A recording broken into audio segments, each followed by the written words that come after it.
That's your music selection, Mike? It is. It's a playlist from Amazon Music. Not bad. Morning, Mike. Morning, Bob. How are you? Doing well yourself? Good. Morning, Mr. Chairman. Good morning, Mayor. How are you? Very well, thanks. We have a quorum, so I think whenever you're ready to get started, we can go. Great. Thanks, Mike. And welcome, everybody. We'll get the meeting kicked off here, 9 o'clock, April 21, 2022. And this is Lake County Council Mayor's Transportation Committee meeting. We typically start out with a round of introductions, but before we do that, I'll mention that this will be our last virtual meeting, is my understanding. Is that right, Mike? I think there's a good likelihood of that. You know, the governor has extended the emergency declaration through April. We're not taking any action on specific project funding this round of meetings, but I think in June, we may need to have an in-person quorum to conduct business if there's not an emergency declaration. As we talked about in the past, we'll likely continue a hybrid, but we will need at least 10 folks in the building if we're going to have that in-person quorum. So we'll let people know if that's how we're going to have to proceed. Great. Okay. Well, you can count on me being there. So hope to see you there in person at the next meeting. We'll just play it by ear, I guess. With that, we'll go through roll call. My name is Bob Phillips, Village Deerfield Committee Chair. Mike, can you conduct roll call, please? Sure. I will start with the municipal representatives and then work our way down the list. So Jim Keim, Antioch. Hello. Stephanie Hannon, Bannockburn. Here. Mark Huber, Beach Park. Present. Darren Monaco, Buffalo Grove.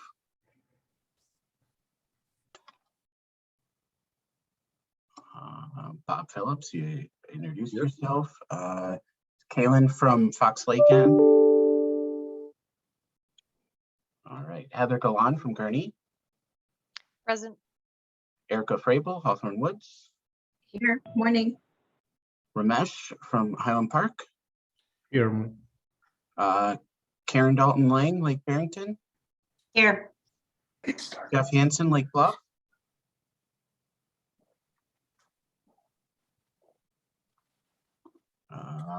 Byron Cutts, Lake Forest. Morning here.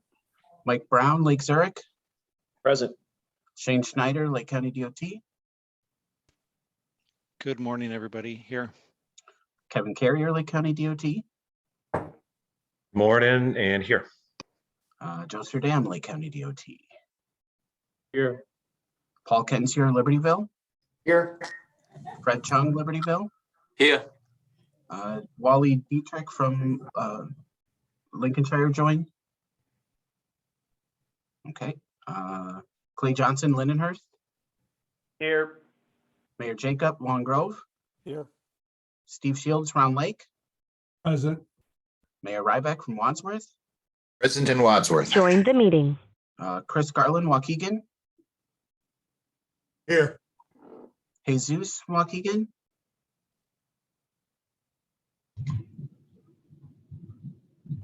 Thomas from Waukegan. Here. Good morning, everyone.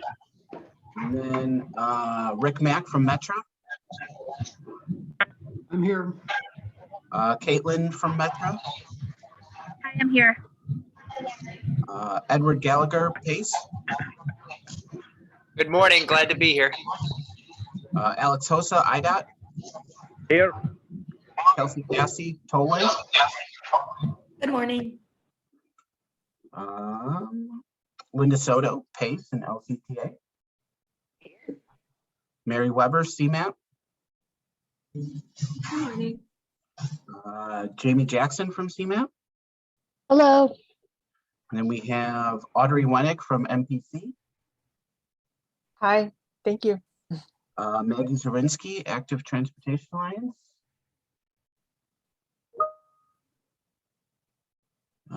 Edith Macra, Metropolitan Mayor's Caucus. Good morning. And let's see, Chris Bouchard, Present. Dan Brinkman, Good morning. Mark Buren, Here. let's see, who else? Thomas Gill, Morning. Lee Fell, Morning. Jason Fleur, Morning. Luke Forsman, Morning. Dwayne O'Laughlin, Here, Mike.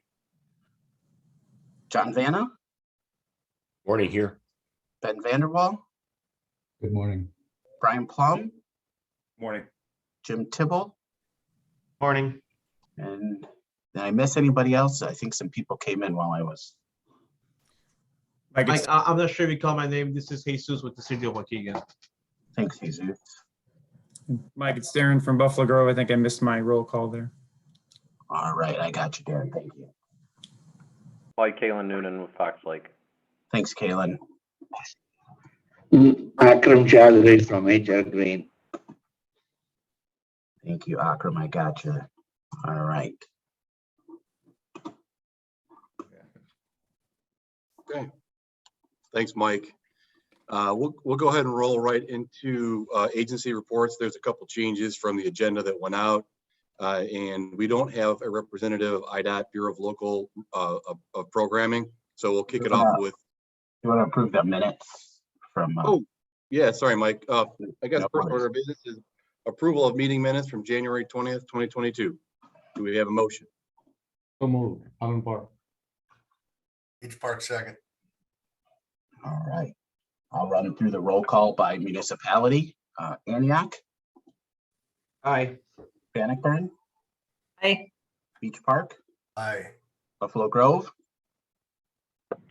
Here. Yes. Deerfield, Yes. Fox Lake, Yes. Gurnee, Yes. Hawthorne Woods, Aye. Highland Park, Aye. Lake Barrington, Yes. Lake Bluff, Yes. Lake Forest, Yes. Lake Zurich, Aye. Lake County, Yes. Libertyville, Yes. Lincolnshire, Lindenhurst, Yes. Long Grove, Aye. Round Lake, Aye. Wadsworth, Aye. Waukegan. Aye. All right. Thank you. Okay, motion passes. Thanks, Mike, for the reminder. Okay, now we'll move into agenda or agency reports. As I mentioned, IDOT Bureau of Programming is not available this morning. We're going to start off with Mr. Hosa, Bureau of Local Roads and Streets. Alex? Good morning. Thank you, Bob. Good morning. I want to refer everyone to our status sheet. I don't know if you have them or not, but I will start with the one I have. The first project I will have Buffalo Grove, Randwin and Thompson Streets, and the project was for Marsh Letting, and it was awarded on March 18 to ALAMP with the amount of $3,089,000. And the next project will be in the next sheet, which is Highland Park, Clavey Road. It was for Marsh Letting, and the project was awarded for $3,399,000 and basically $3,399,000. And the next sheet will be Lake County project, Deerfield Road. This is a EA project. The funds are already with the feds for approval. After that, we will be approving the CDR within maybe a week or two maximum. I would say anticipated design approval for this project by the end of this month. And next project will be in the next sheet, which will be Lincolnshire. This project is good for June letting. We have all what we need. And the next project will be in the next sheet, which is the last sheet for Zion. We are good for April 29th, 2022, I think. And that's all what I have. And I just want to remind everyone from now on, we don't accept or need hard copies anymore. Anything for phase one or agreements or anything like that, everything PDFs. And that's something new, which is easier. Nothing will get lost and saves a lot of time for us. And for phase one, the review for phase one, I don't need hard copies. If you can send me one PDF, I can review it over the phone. I can call the consultant, review it over the phone with them, and we're good to go. That's the new process we'll have. It'll be simple and easy. That's all what I have, unless you have any other questions. Hey, Mike, hey, Alex, this is Alan Park. You said the March letting, do you know when it will be awarded? For I the think, tooling? Ramesh, I think your project was awarded. Let me see. They have 3 projects with me here. You're talking about, okay. You know what? I don't have the date. You're talking about Clavey Road? Yep, yeah, contract, yeah. I can check for you. I can get back to you with this. I do have the amount only, but it was awarded Okay, for the 3,399,000.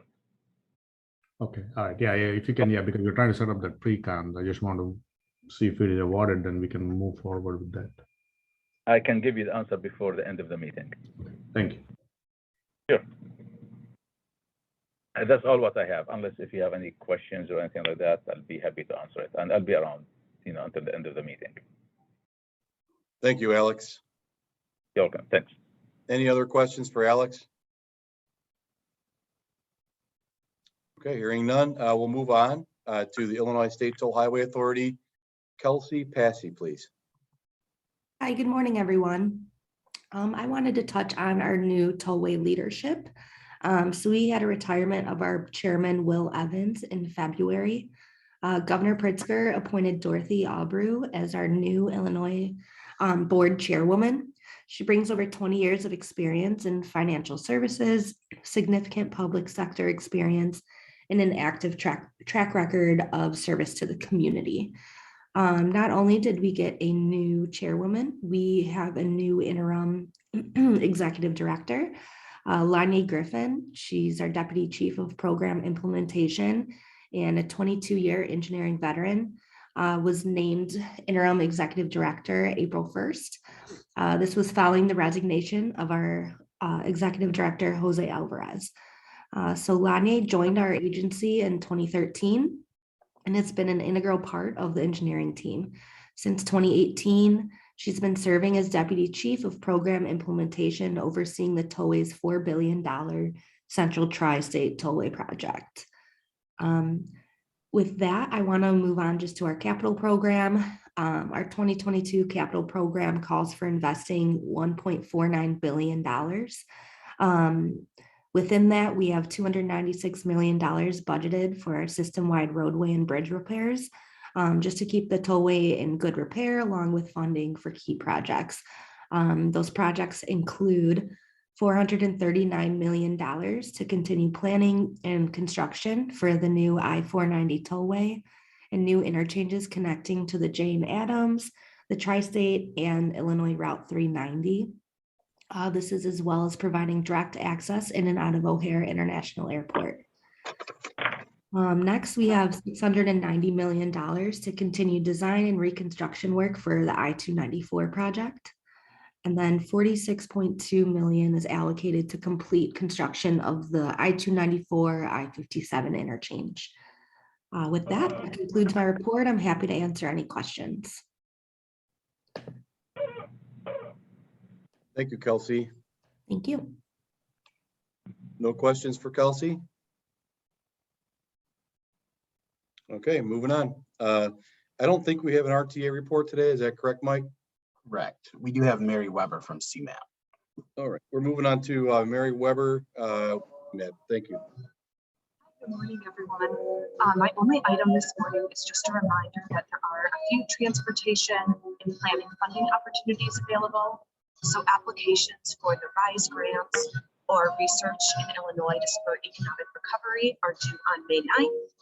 The RTA is also holding a call for projects for their Access to Transit program. The deadline to submit an application is Friday, May 20th.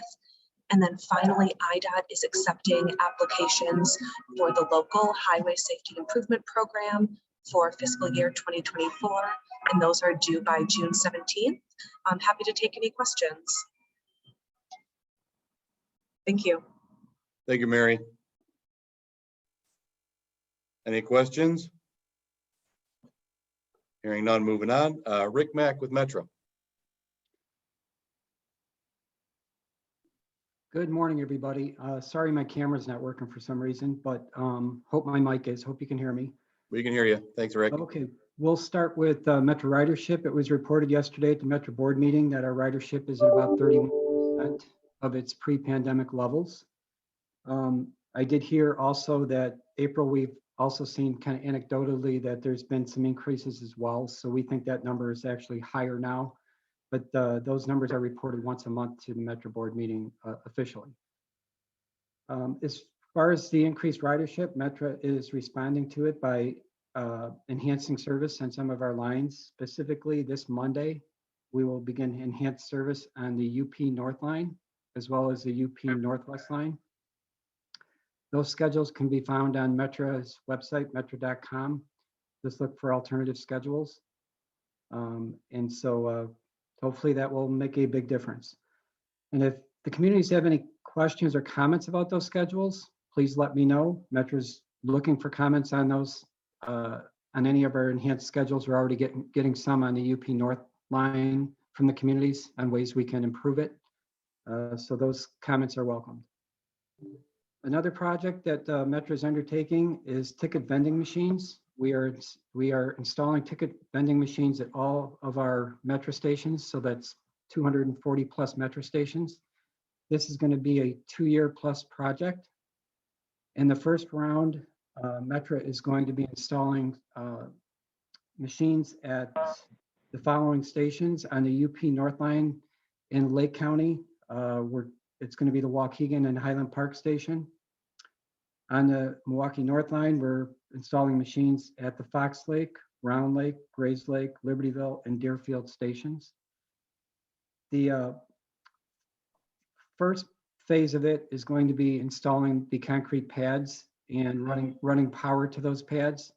That is going to be done this year. We hope to start that work actually here when the weather breaks and get that all done before this fall. And then the first machines will be installed in the first quarter of 2023 at these locations. And then as far as masks on public transportation is concerned, I think you have heard that it is now optional to wear masks on public transportation. And finally, the other project or the other issue I'd like to bring to your attention, and we can get pretty far down in the weeds, and I want to try to avoid that this morning, but it is a big issue. Join the meeting.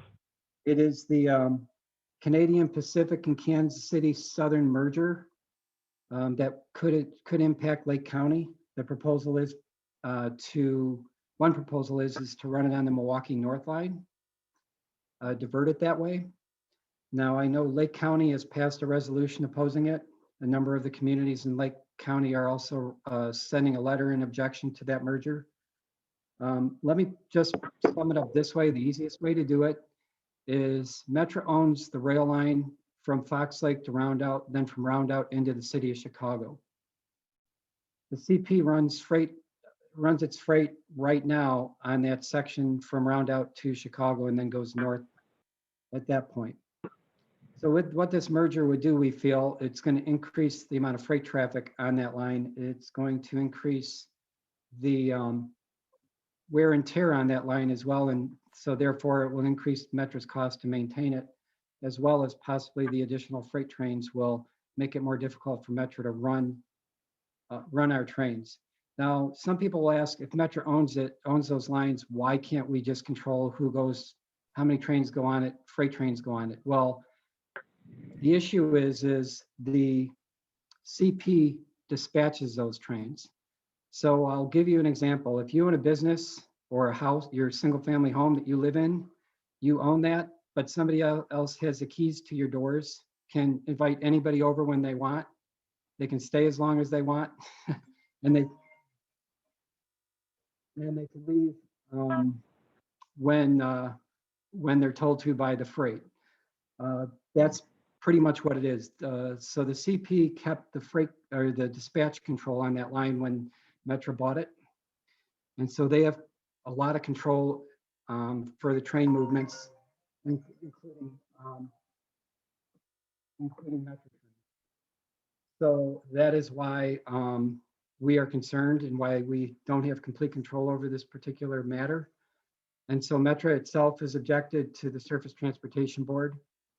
And so stay tuned for this. We will be keeping you up to date, and I'd be glad to answer any questions at this time.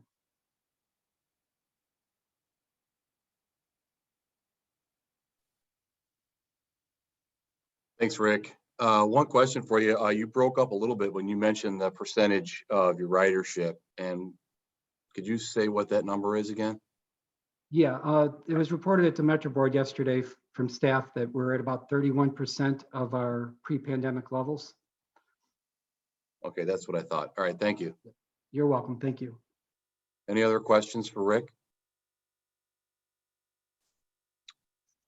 Hearing none. Okay, moving on to the PACE report. Linda Soto is going to do an introduction. Linda, are you there? Yes, I am. Good morning, everyone. Good morning. I am very excited this morning to announce that we have a new community relations representative for Lake County. Last year, we tragically lost Tim Dilsaver, who attended these meetings and did a great job serving Lake County. We have brought Edward Gallagher on board, who will be presenting today's report. And many of you know Ed. He's no stranger to Lake County by any means. He's no stranger to government. And I'm very excited to have him in this position. He will be our rep in both Lake County and McHenry County. So Ed, I'll turn it over to you now. Thank you so much, Director Soto. And thank you everyone for involving me. I'm really glad to be part of this organization. Super excited to be part of PACE.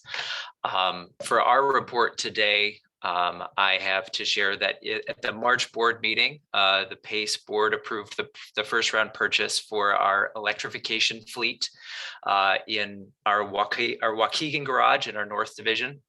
We're anxiously and optimistically looking forward to receiving those buses sometime next year, but that'll be first rolled out for our North Division. So that's our step towards zero emissions starting here in Lake County.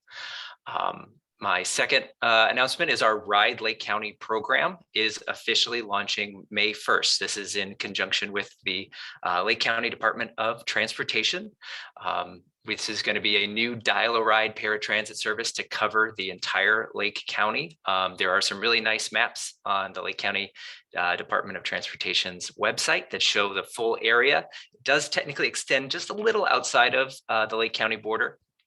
So an individual can now call to schedule their paratransit trips from all the way across the county.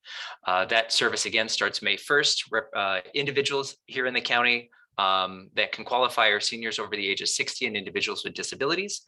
It is required that you have to pre-register, and that is done both by the Department of Transportation as well as PACE, and we can get you registered as we're working to schedule your first trip. If anybody has any further questions for that, please let me know. And then a little teaser, our van pool program here at PACE is going to be launching a pilot program, and we're looking to connect with some local businesses to expand the service. It's going to be called Van Go. We'll have some more information at future meetings, but I wanted to give a little teaser that we're going to be expanding some of our van pool services into a Van Go program. So I'll be sharing more in the future. Thank you, Ed. And Ed, welcome to Lake County. Happy to see you. One quick question that I have for you, which I asked every meeting, is what's your ridership level at right now?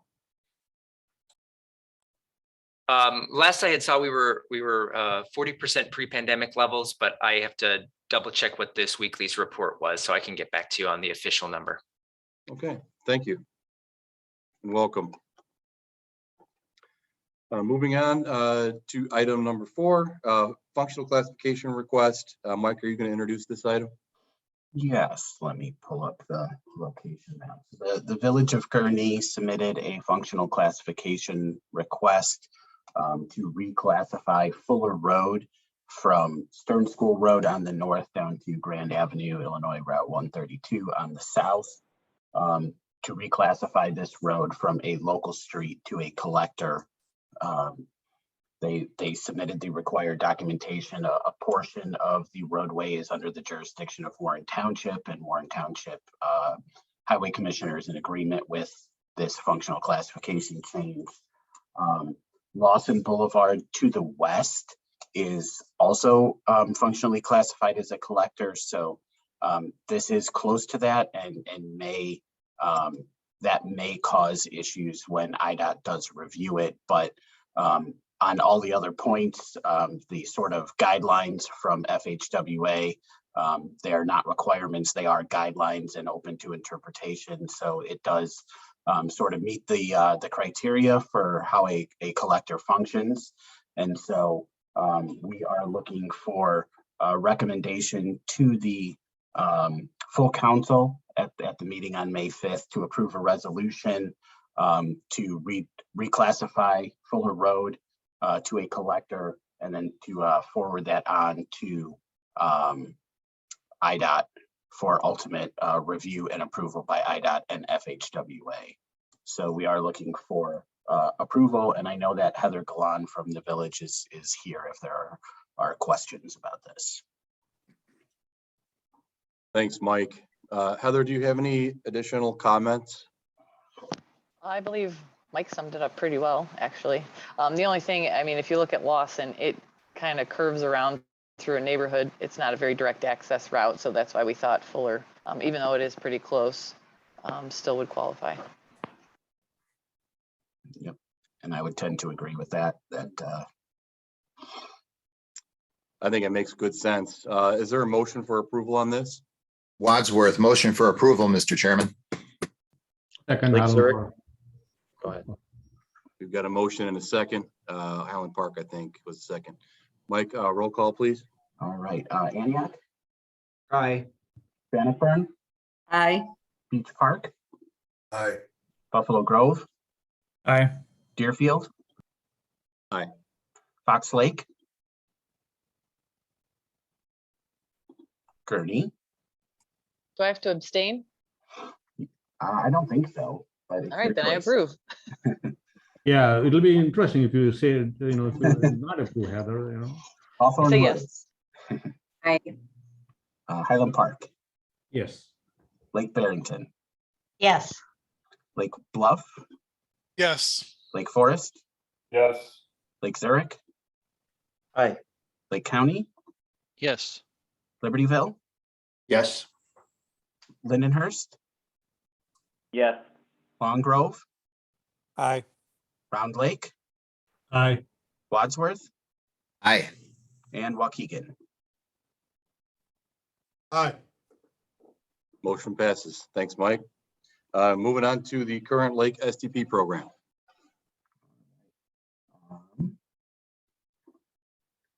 Give me 1 second. I opened up all the files I needed except for that one. So just give me 1 second, please. Apologies. All right.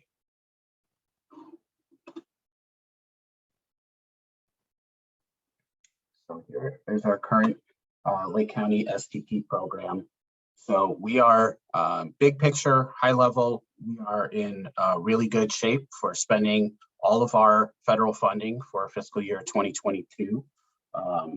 The only projects so far that have not been authorized are the additional cost increase for Clavey Road, which will be submitting amended agreements to add that additional funding as soon as IDOT executes the current amendment. So they are just, the city has signed an existing amendment, and then once IDOT executes those, we can submit the new draft agreements. As Alex mentioned in his report, Lincolnshire's Barclay Boulevard is set for the June letting. And I believe, if I remember right, that has been authorized by FHWA, or that will be coming soon. And then the final two projects under our CRISA program, the Zion project is set for the April letting and will be open next week, and Round Lakes Wild Spring Road is set for the September letting. So we are on track to spend all of our federal funding this year. And our projects for next year, we're reviewing the quarterly status updates, but so far everything is looking good for next year. So that's really kind of the high level overview of the current program. We are spending our money. We spent all of our money last year, didn't have any money swept to the regional fund, and we're on track for the same this year. To obligate all of our money by the end of the federal fiscal year. And then I will get into future costs. It's the next, future marks. It's the next agenda item, if you want me to just roll right into that, Bob. Sounds good, Mike, please. Thank you. All right, so let me pull up the next document here. I did send this out just before the call for projects closed. We did get new funding marks, which is our amount of programming dollars in STP funds for the council from CMAP towards the end of March. And that includes the additional money from the new infrastructure bill. So you can see the first column here was our original programming mark, what our current program shows for fiscal years 21 through 25. And then the column in red labeled 23 through 27 is our new adjusted marks. So you can see we are seeing a difference starting next year of an additional $2.7 million that we previously had not programmed. And then in 2024, 2.9 million, and 25, a little over 3 million. So in all, this new money is about 15 million, a little over 15 million in new money. And then that the last column here on this chart, the unprogrammed amount, that's basically the amount of money that we have available during this call for projects that everyone just submitted applications for to add new projects. So it's the new money in these first 3 years, and then we're adding on fiscal years 26 and 27 to our program that currently don't have any projects. So our entire annual mark is available. So that leaves about $31.4 million available for us to add new projects during this call for projects cycle. As you'll see in a minute when I talk about the applications received, there's far more need and more requests than we have funding available, but this is still good news. I think when we put our program together 2 years ago during the last call, I certainly wasn't anticipating seeing an additional over $15 million for the next cycle here. So we're going to be able to add more projects than I think anticipated even last fall. So this is certainly good news. So if there are questions on this, I'm happy to take it. But basically, this column in red is our new programming marks and what we'll be programming on an annual basis for the next 5 years. Very positive information, Mike. Thank you. Any questions? All right, moving on. Mike, 2022 call for projects. All right. So the call for projects closed on March 31st. Thanks to everybody who submitted applications. I think without exception, we got everything in on time and what we were looking for with the applications and quarterly status updates. So really appreciate everyone's, getting everything into us complete. We are in the process of scoring those applications.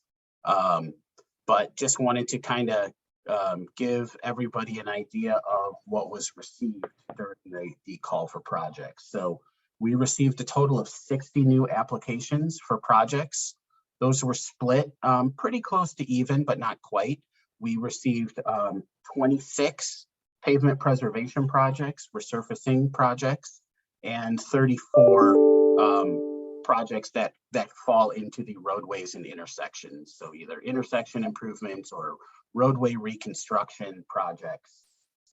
So not quite an even split, a little bit more in the roadways and intersections than in the pavement preservation category, but a total of 60 projects. One thing I did want to point out on this sheet is we did receive a application from Highwood for their Washington Avenue resurfacing project, but we were actually able to move Highwood's project into our active program last year when we got the COVID relief money. So I've taken it off this list as potential projects because it's already been moved off our contingency list into the active program. So that's why it's not there. We did receive it, but it's already in the program. With that, just kind of, I tried to put in this spreadsheet here, what the federal ask was for each of these projects. This is just the federal share, not the total project cost, and the years that the funds were requested. So you can see there are smaller requests in the first 3 years where we have less money, but even so, in fiscal year 23, we have about $2.7 million available in new programming and $14.7 million in requests. So that tracks through all of the years. And so, as I mentioned in the last item, we have about $31.4 million available to add new projects, and we received almost $131 million worth of requests. So there is, far more need than money available, even with the new infrastructure bill. We knew that was going to be the case. The need is great, regardless of how much increased funding we get. So it will be a competitive program. And so I just wanted to give everybody, kind of a summary of where we're at right now. And then in terms of next steps, let me pull up the project development timeline. This was included on our council website and with the call for projects. But we're right here in the application scoring and ranking process. So Joe and I are starting the process of scoring and ranking all of these projects. Once the scoring and ranking is done, we will put together a staff recommended program for fiscal years 23 through 27. And that will be presented at our next round of council meetings in June. So June 23rd for the Transportation Committee, and then June 30th for the full council. Then the request at those meetings will be, specifically at the June 30th full council meeting, will be to put out the recommended program for a 30-day public comment period through the month of July, solicit public comments through the council website, and then we will come back in August to review any public comments received, and then formally vote to approve that program. Once the council approves the program, Joe and myself as planning liaisons will submit the new projects to the active program to CMAP through TIP amendments, add those new projects into the TIP, and then they go through the CMAP committee cycle. So the September CMAP Transportation Committee, and then the October CMAP Board and MPO Policy Committee for the ultimate approval. So in mid-October, the final approval would be granted, and then the program would be official, and then we could start programming any new projects in fiscal year 23. They would be officially in the TIP and ready to obligate those funds. So that is the plan for the rest of the year. Is we will have prior to at least a week prior to our June meeting, we will have the meeting materials go out with a staff recommended program for discussion at Transportation Committee, and then the full council, public comment, then approval, and then we submit it to CMAP. So if there are questions, I'm happy to answer any questions about the process or the applications we received.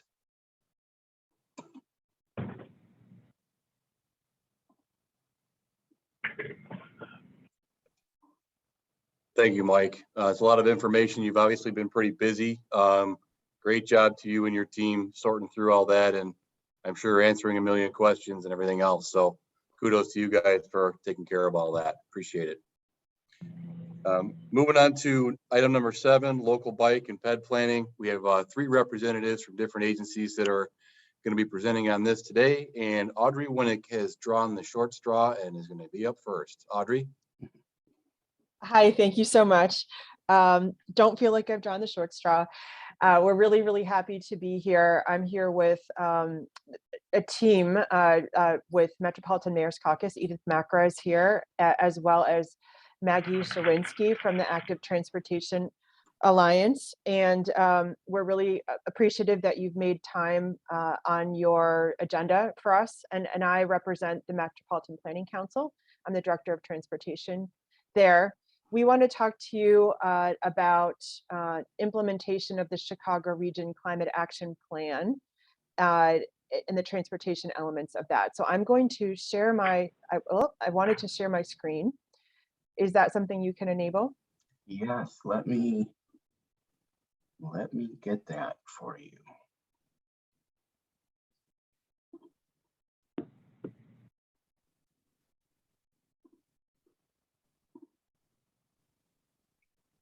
All right, I think you should be able to now.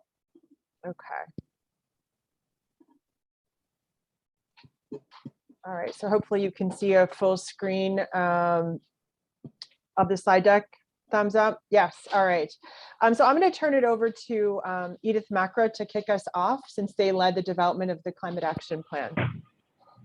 And thank you so much for giving us time on the agenda. As Audrey said, I'm Edith Macra. I'm Environment Director for the Metropolitan Mayor's Caucus. And I just wanted to do a little table setting for a short discussion. But just in context, transportation is really important in climate action. Some of you may be aware that we completed a climate action plan for the Chicago region last summer. And the plan is significant in that it's the first regional approach to climate action. And climate action means climate mitigation, reducing greenhouse gas emissions, and then climate adaptation rooted in equity. So those are the components of the plan. This is the first time it's being done for the region. There are only 3 local municipal scale climate action plans in the Chicago region. So the purpose of the plan was really to provide guidance resources and to do the careful analysis and strategic planning so that all local governments that wanted to be a part of it could tie into it. The plan is only one of 3 regional plans in the US, and we were mentored by the European Union through a program called Global Covenants of Mayors to do it.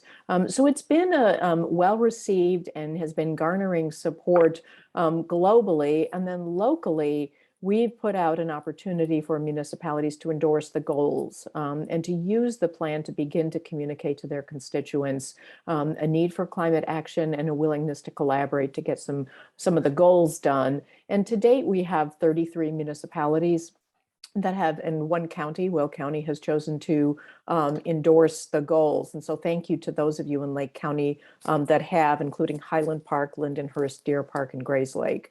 So thank you for your support of that. And I'll put the link in the chat if you want to consider looking at the plan and endorsing the goals.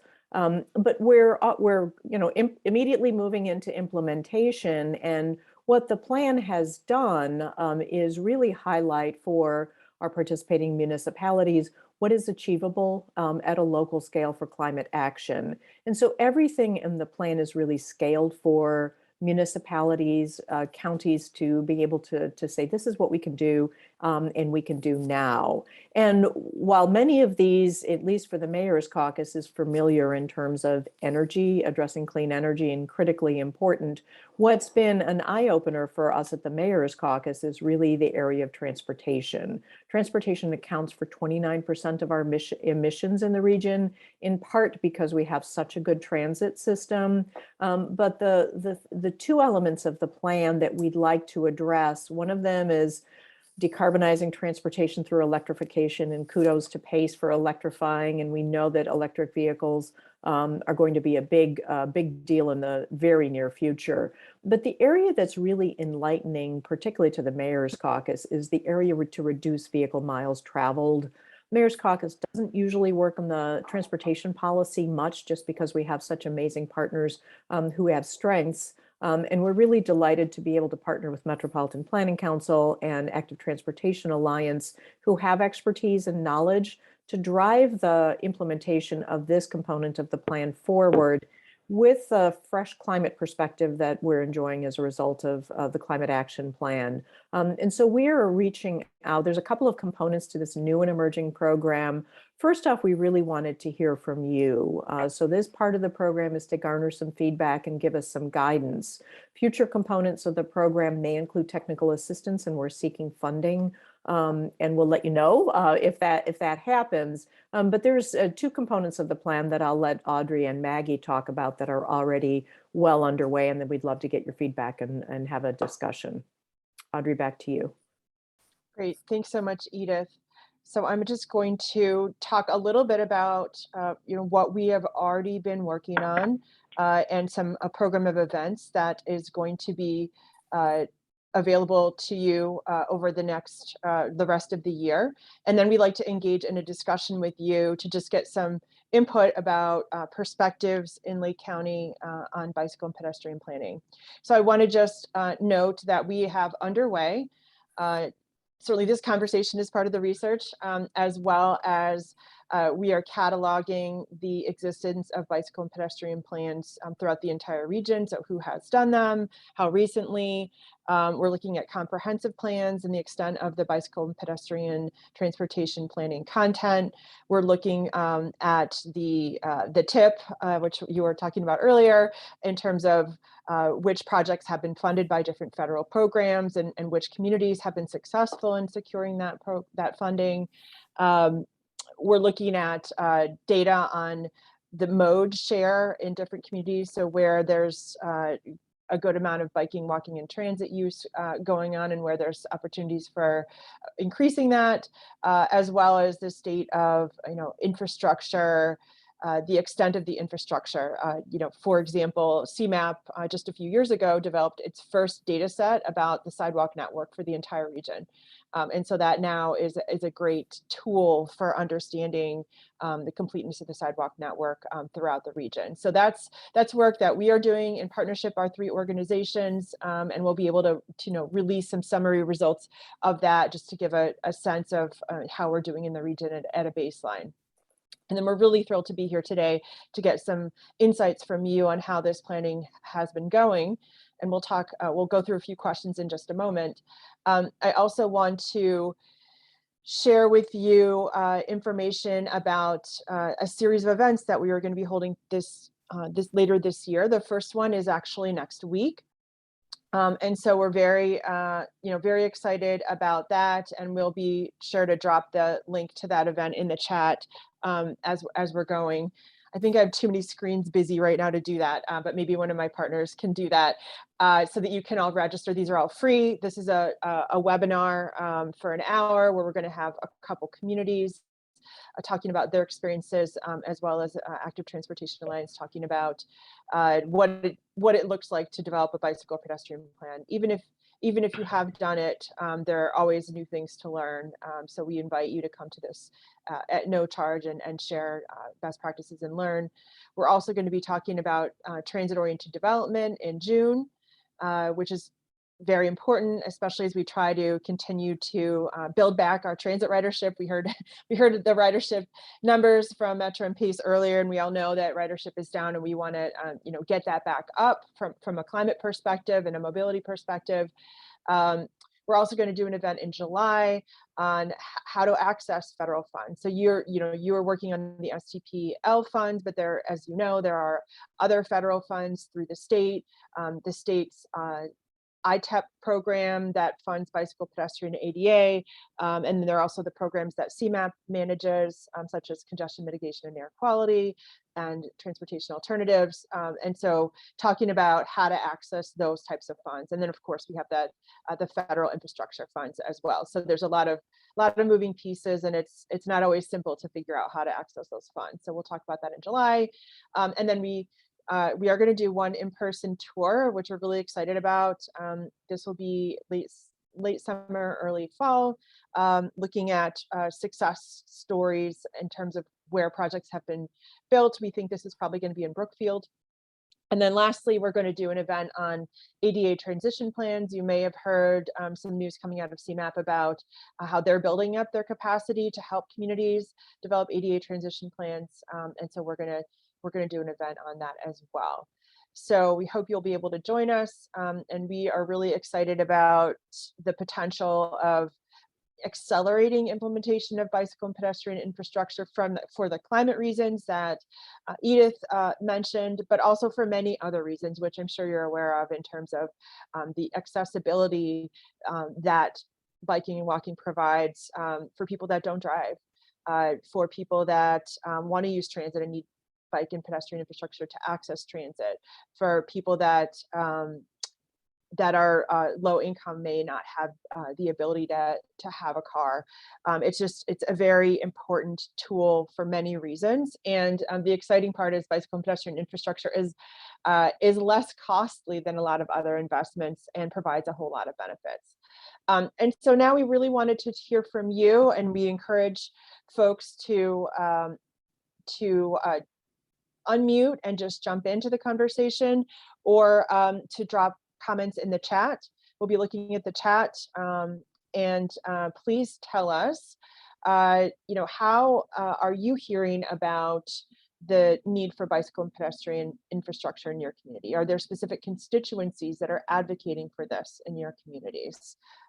We'd love to hear what you have to say.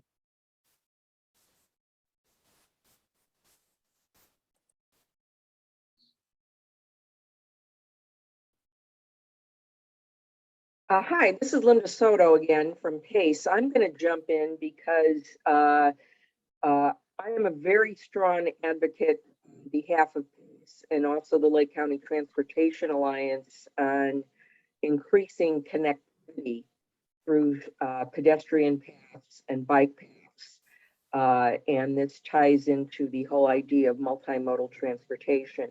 So buses and trains are much more easily utilized if you provide a safe way to walk or bike to these services.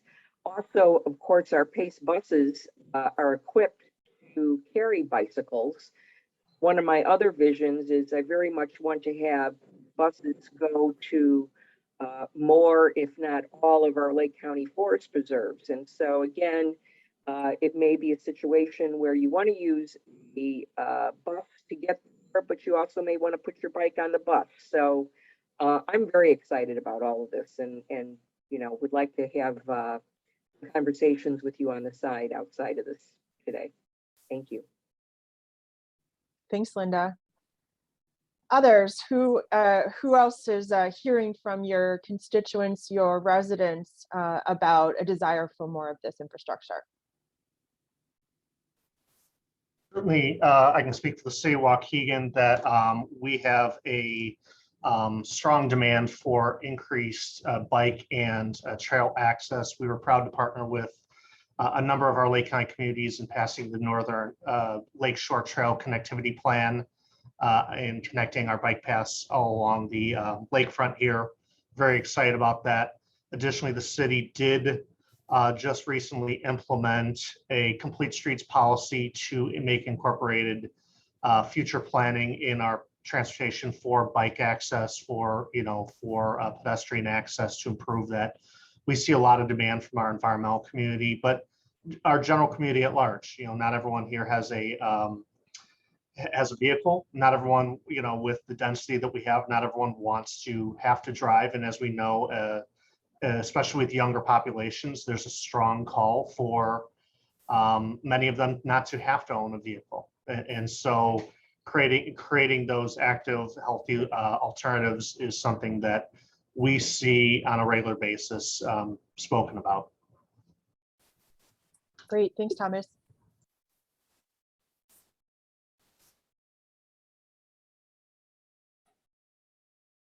In Deerfield, we have a strong desire to reduce greenhouse gas emissions and encourage public transportation and pedestrian and bike and cycling activity, as well as implement EV charging and change our fleet over to electric vehicles, or at least the portion of it that we can.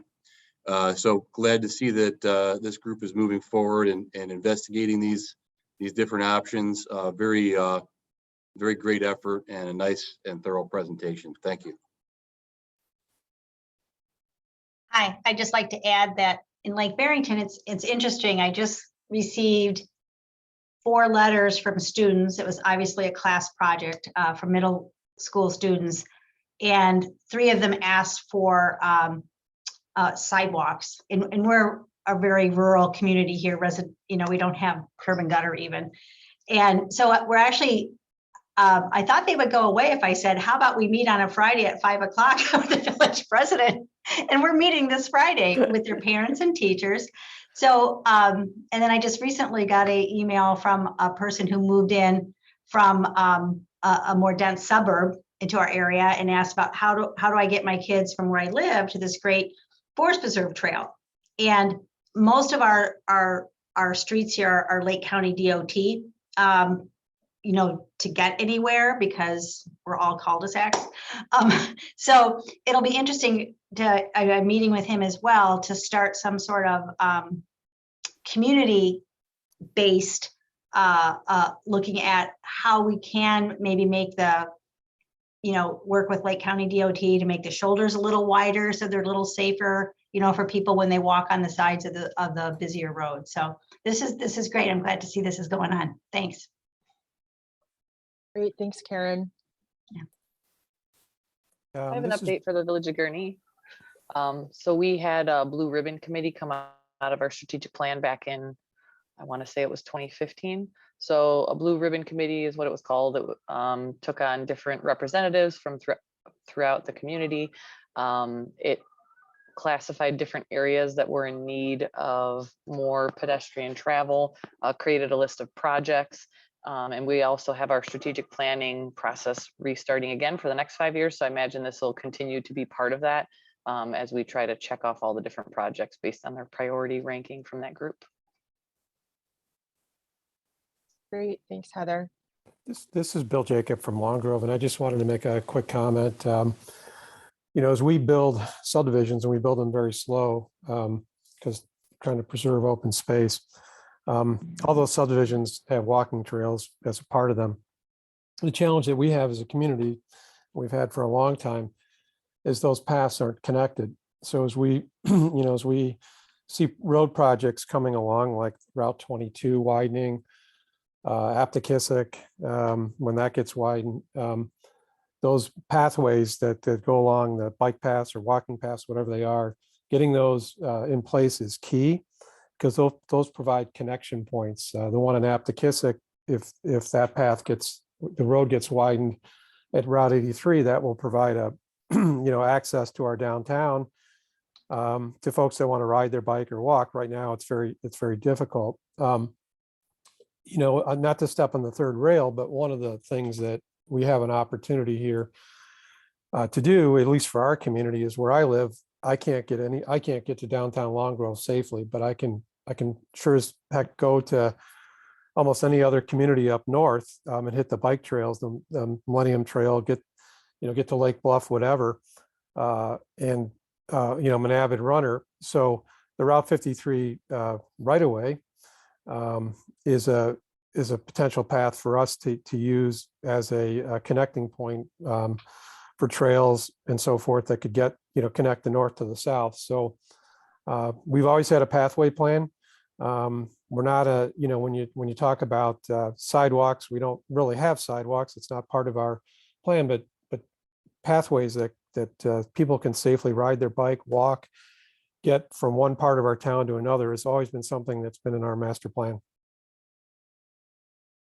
Great, thanks, Bill. I'm going to advance this slide to our next question, but I think we're going to wind up talking about a lot of different things at once. In future slides, we also ask about like successes and challenges, which you guys are touching on.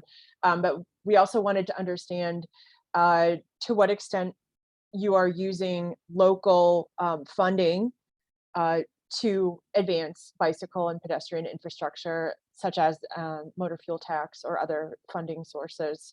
Does anyone have anything to say about what you're doing in your community in that realm? For City of Waukegan, we over the last 5 years have invested tens of millions of dollars in improving our infrastructure. Anytime we've done roadway improvements, we have made sure to program in sidewalk improvements as well.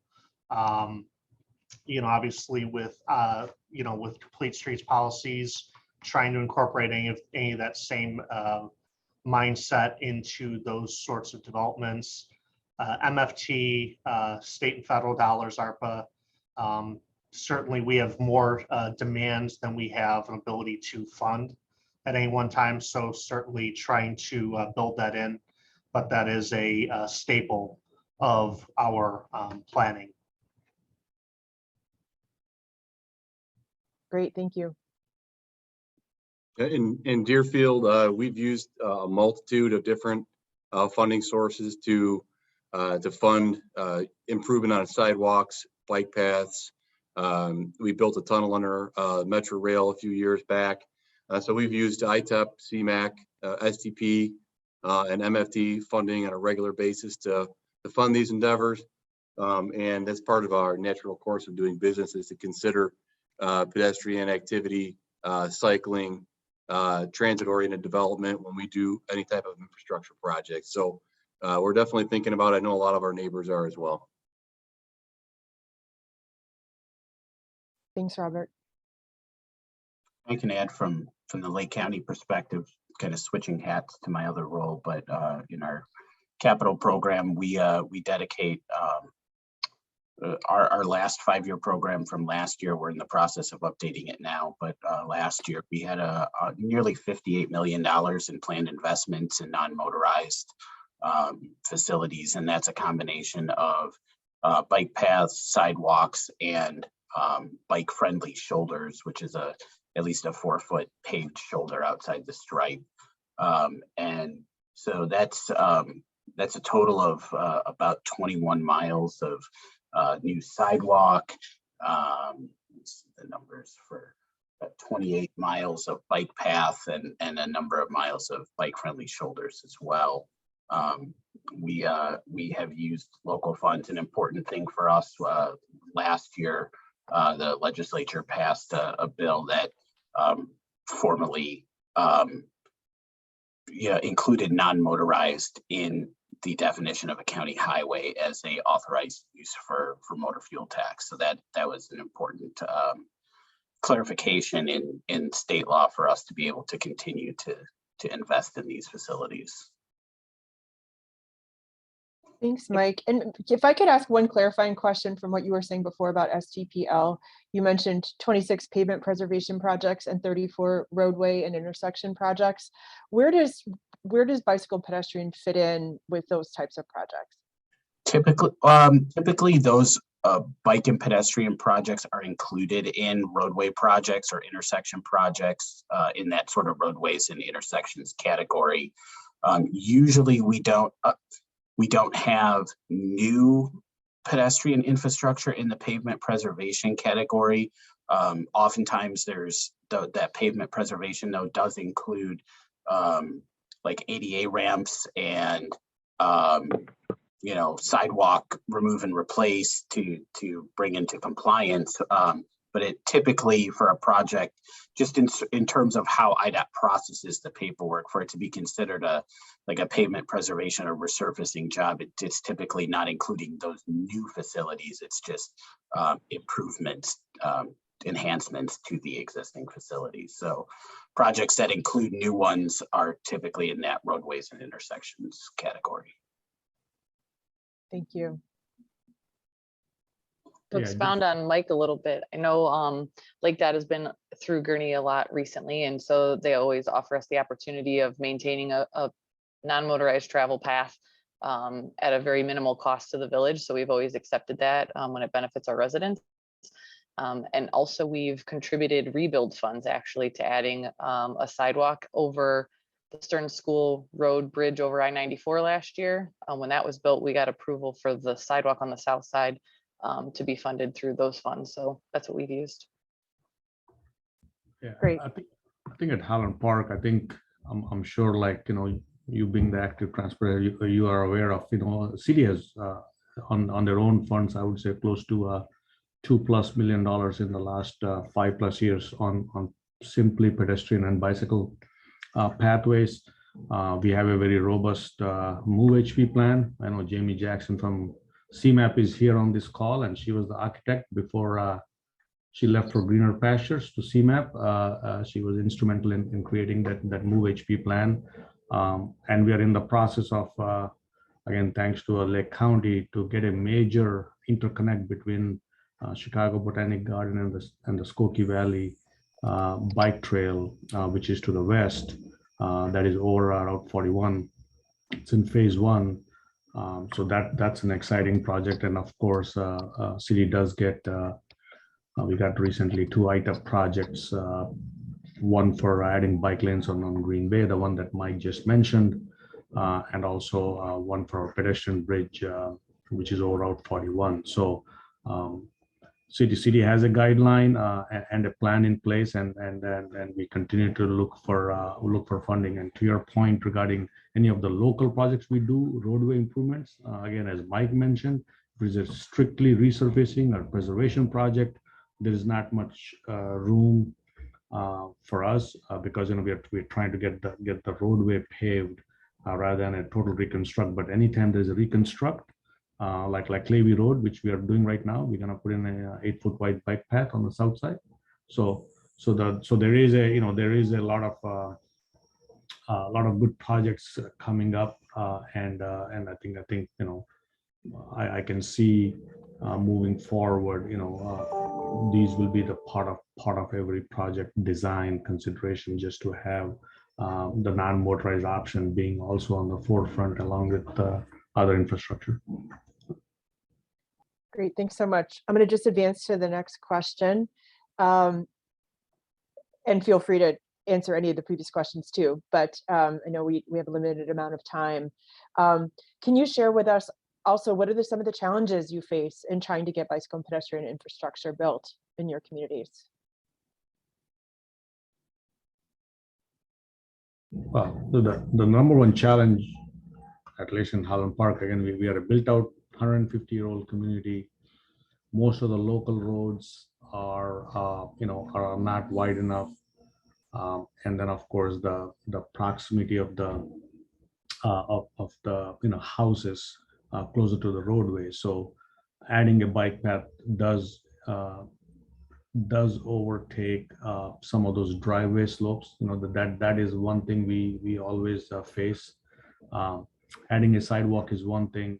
Adding a bike lane does prove somewhat burdensome for some of the projects. So that's our biggest challenge. And of course the trees, you know, being a, you know, matured community, we do have quite a bit of trees.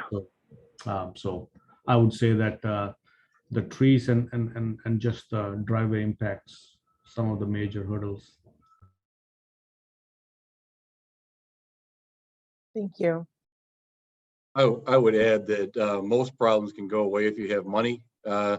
make them go away. So, for us, one of the major challenges is trying to fund some projects like this. Of course, we do have board support, mayor support, and our community supports, biking, walking, etc. And a lot of people are out there doing that. But what it really boils down to is money. And if kind of what Ramesh said, if we have trees in the way or right-of-way acquisition that's necessary, there's a lot of challenges there, especially in a town that's pretty well built out. I can add on to that too. I think this is Kevin from Lake County. I think, those are good points. Some of the things that we hear, even on federal jobs where the cost share for like a bike path or sidewalk to the local community is fairly minimal. It could even be done as like 4% if we have full federal funding. But even some of the communities we work with, it's just the ownership and maintenance, long-term costs and maintenance of the facility, even if it doesn't cost them hardly anything up front. That's a concern too, or something that may be a barrier. And even surprisingly, like to the tree, comment, and even trying to get right away for some bike paths and sidewalks. As many residents that we hear are supportive of it, we still have people that have concerns about it impacting their property and, put it on the other side of the street, don't put it on my side of the street. So there is large support for it, but there's also people that, do kind of push back on it, especially if there's environmental impacts or tree impacts or their property or things like that too. So, some other, couple points there that we encounter occasionally on our projects. So. Kevin, to add to your point, this is Linda Soto, and of course, I'm a former mayor of a small town, Haynesville, and you hit the nail on the head as far as one of the questions that has to be asked is, we live in an area that has a lot of weather challenges, and so who is going to maintain the path? And that was our biggest challenge in Haynesville. So I had to convince our public works department invested in a specific piece of equipment, and we were committed to keeping our bike clear. So our bike path runs along Haynesville Road between 120 and Washington, and then turns east on Washington, and so they can access the businesses and schools at 120 and Haynesville Road. But also they can catch pace buses there. And of course, then we have a train station on Washington, right on the border with Grays Lake. So we became committed investing to keep that path clear. But that can be a big issue for smaller towns or rural towns that may not even have that equipment, and to invest the employees the time for man hours for them to maintain that. So. But it's well worth it for improving the quality of life. May be unique to Antioch because we're the only municipality in Lake County that doesn't touch another municipality. So we're reliant on county, highway improvements that include pedestrian. And we're happy to hear that that's happening, like along Deep Lake, and Forest Preserve and state routes to make connections, for us to get connected to a more regional, like the Lake County trail system. We're going to need coordination with county, Forest Preserve, state, IDOT, to make those connections. So we've seen progress in that regard, but more coordination and planning together, I think, would be very helpful.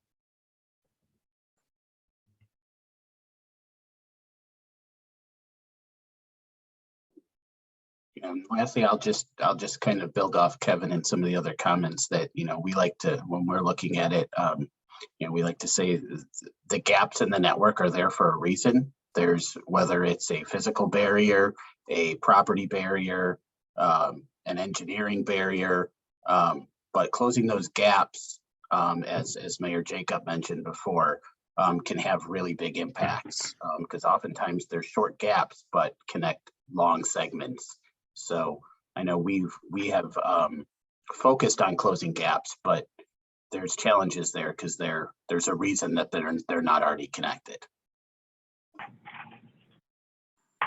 To throw out one more offer from PACE, because this is something that easily gets forgotten or have the mindset that they don't want to waste our time. And so you're never wasting our time. You want to contact PACE, and you would start with Ed Gallagher, who you have met here today. We are happy to come and meet with any municipality or organization. Take a look as you're planning for the new path, whether it be a bike path, walkway, or any type of development. Look at it ahead of time to say what opportunities are there for putting in safe areas for to stop or place a shelter, because we keep talking about the importance of biking and the walking, and that's certainly true. But as Karen brought up regarding Lake Barrington, and I've been approached by the Barrington communities several times over the years, and it usually does involve high school age students. They're wondering how they can catch a bus, where we could have a bus stop. And of course, the challenge is the rural roads. There is no safe place. I can send a bus up and down that road. You're going to have your family member stand out on that road and they're going to feel safe. Or again, are they protected from the elements? So that's a big challenge. So the most frustrating thing for us is to be called out for the fact something has been built or designed and say, now how do we stop here? We are available.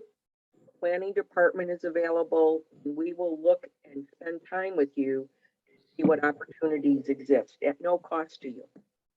Remember, when we put in bus shelters, there are AD requirements that need to be met. There's no getting around that for good reasons. Thank you. Thanks, Linda. We do have one more question, which doesn't preclude you answering any of the previous questions, but we'd love to also hear about some significant accomplishments that you've had recently in this round.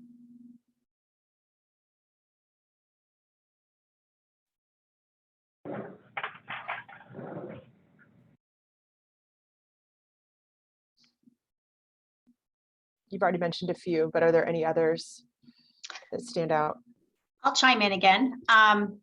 So we received an OSLAD grant a couple years ago and developed a small park and put in a walking trail with some workout equipment along the perimeter of it.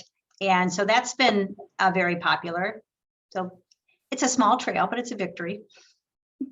Great.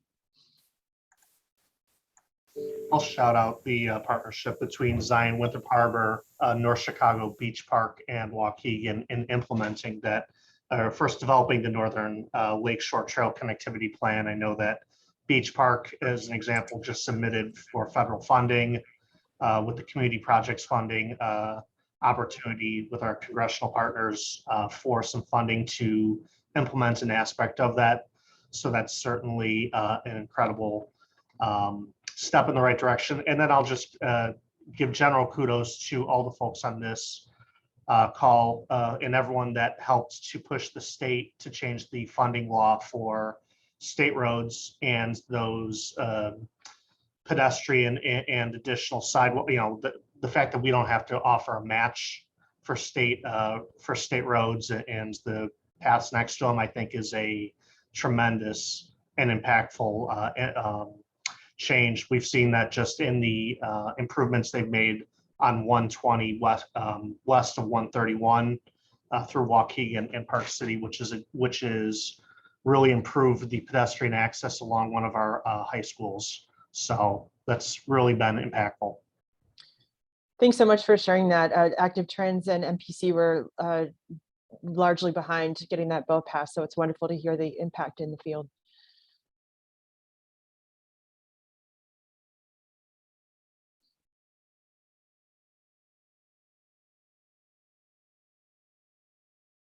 Any other successes, or shall we wrap it up?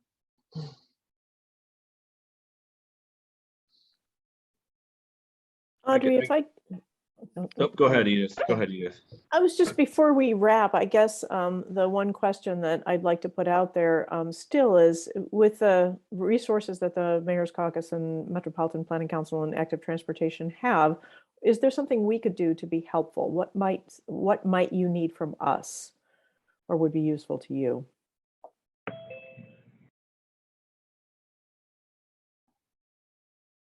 Clearly identifying funding opportunities, I think would be great. I think building on that, on top of funding, I know one of the things we always struggle with is identifying users or projected users of a new facility.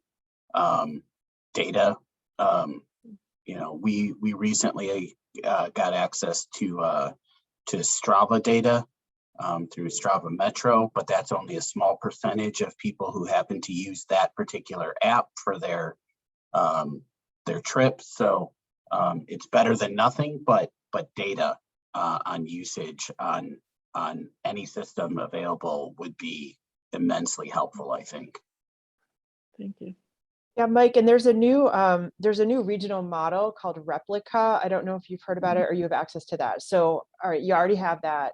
And I think we all recognize that there's a lack of counts that go on for bikes and pedestrians, and that's like something the whole region needs to work on, I think, so we can show the before and the after and how many people are using these facilities and the need for them. Also, we have a listserv called the Complete Streets Coalition, where we try to identify funding opportunities for walking and biking projects. So I'm happy to add anyone to that list if you'd like to be updated. I'll put my email in the chat, so feel free to email me. Maggie, do you want to just tell a little bit more about what the Complete Streets Coalition does? Sure. So we started this, I don't know, maybe 4 or 5 years ago, and it's a resource. It's a network for village and city staff, for transportation professionals, for county staff as well, to connect you together and share resources. Before the pandemic, we were doing regular meetings at CMAP, quarterly meetings, and then we also did walking and biking tours. And during the pandemic, we paused that, but I think the Climate Action Plan series is kind of, in a way, bringing these ideas back with the tour, with webinars. So right now we just have the listserv, and hopefully we'll continue finding new ways to connect people together. But I think the Climate Action Plan series right now is a great way to connect with other municipalities right now. That's great. And as we close, I'll just say, we at MPC and Active Trans, we always want to hear about the problems you're having. When there are legislative barriers, like you just overcame 2 of them, enabling the MFT to be used for county level bike ped, and then not requiring a match for pedestrian infrastructure where on IDOT corridors. Laws had to be passed to make that happen. And so please tell us when there are legislative barriers too that we might be able to help you with, we can all collaborate on and try to overcome those barriers. So that's what we're here for. Please reach out anytime.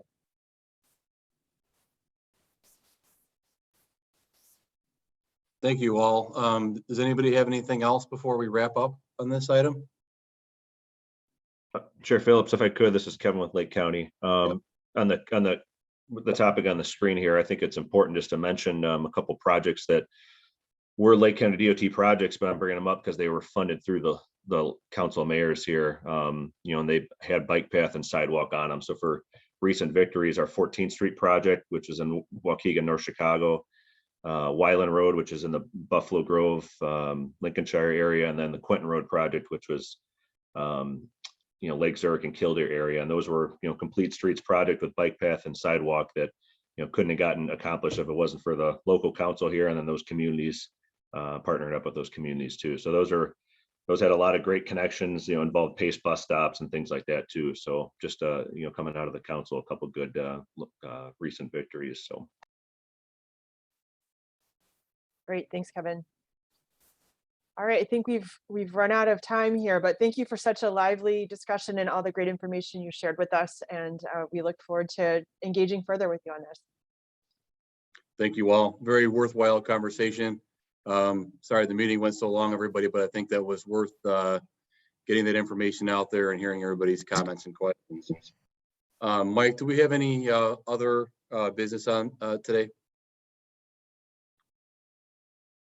Excuse me, I was on mute, sorry. One very brief item. Just wanted to point out that in the legislative session that just wrapped up, House Bill 4489 passed unanimously out of both chambers. That bill exempts state and federal funds for transportation from the requirements of GATA. They still will be subject to the federal reporting requirements in federal legislation.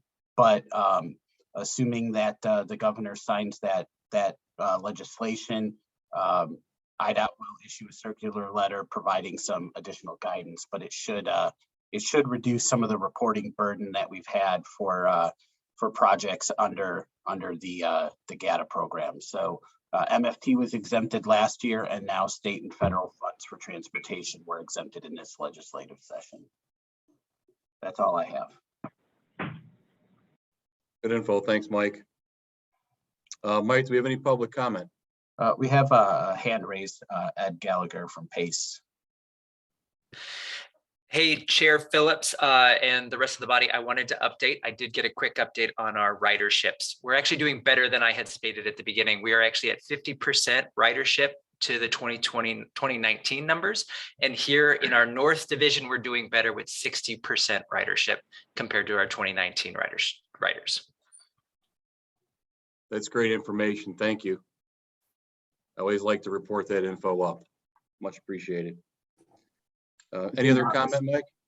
Nope, we did not receive any public comment. Okay.